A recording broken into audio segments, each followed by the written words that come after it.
الحمد لله وحده والصلاة والسلام على من لا نبي بعده. وقال الله عز وجل: وقل اعملوا فسيرى الله عملكم ورسوله. صدق الله العظیم. صدر گرامی قدر اور ہم سب کے مربی مخدوم گرامی استاد الاساتذہ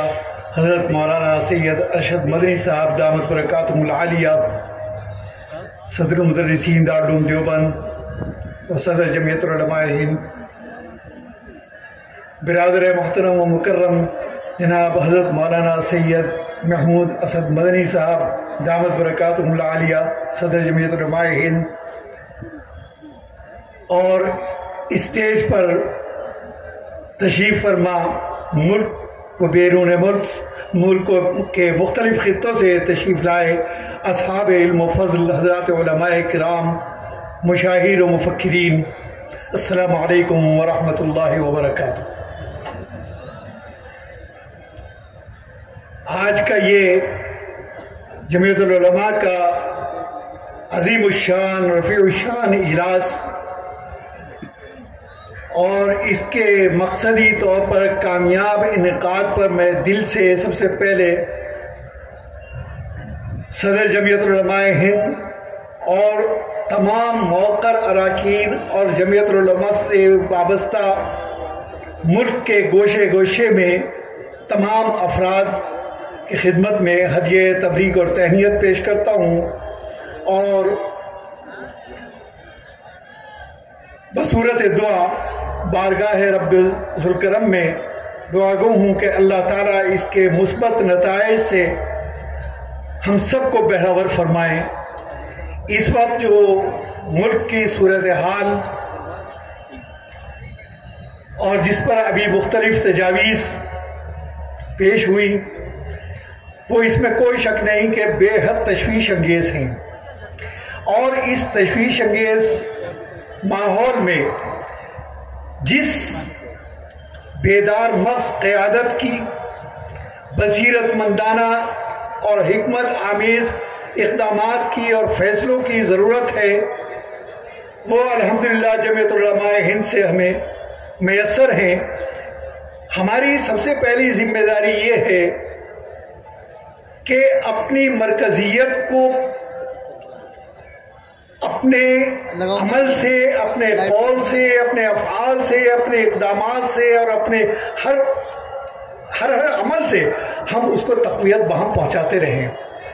کیونکہ یاد رکھیے کہ مرکزیت سے الگ رہ کر نہ ہماری کوئی آواز رہے گی اور نہ ہم حکومت کے پر اثر انداز ہو سکتے ہیں۔ اس وقت جو تجاویز پیش ہوئی، میں دل کی گہرائیوں سے اس کی بھرپور تائید کرتا ہوں، اپنی طرف سے، اپنی جماعت کی طرف سے، اور واقعہ یہ ہے کہ اس وقت ہم ایک بہت ہی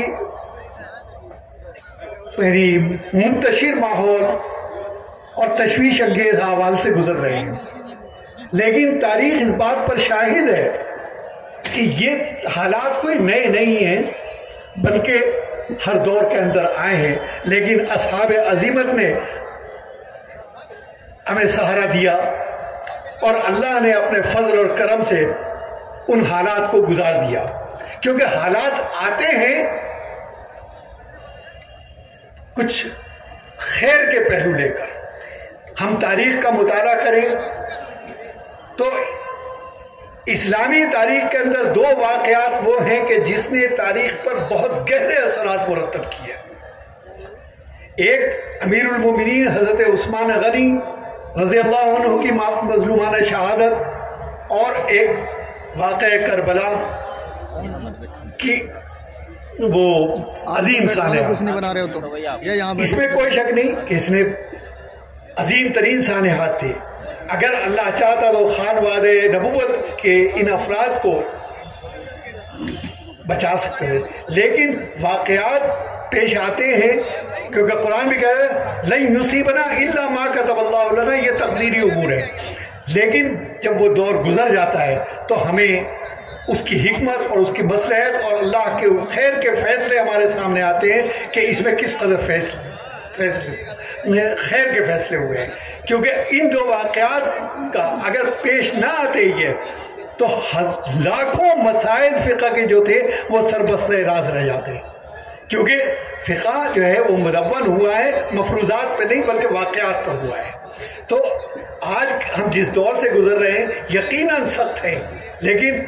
نہ ہم کل مایوس تھے، نہ آج مایوس ہیں، نہ انشاءاللہ کل مایوس ہوں گے. لا تقنطوا من رحمت اللہ. انشاءاللہ ہمیں اللہ کی مدد آئے گی اور آ رہی ہے. اللہ تعالیٰ جمعیت العلماء کی اس قیادت کو اور ان اقدامات کو اپنی نصرت سے، اپنی تائید سے اور اپنے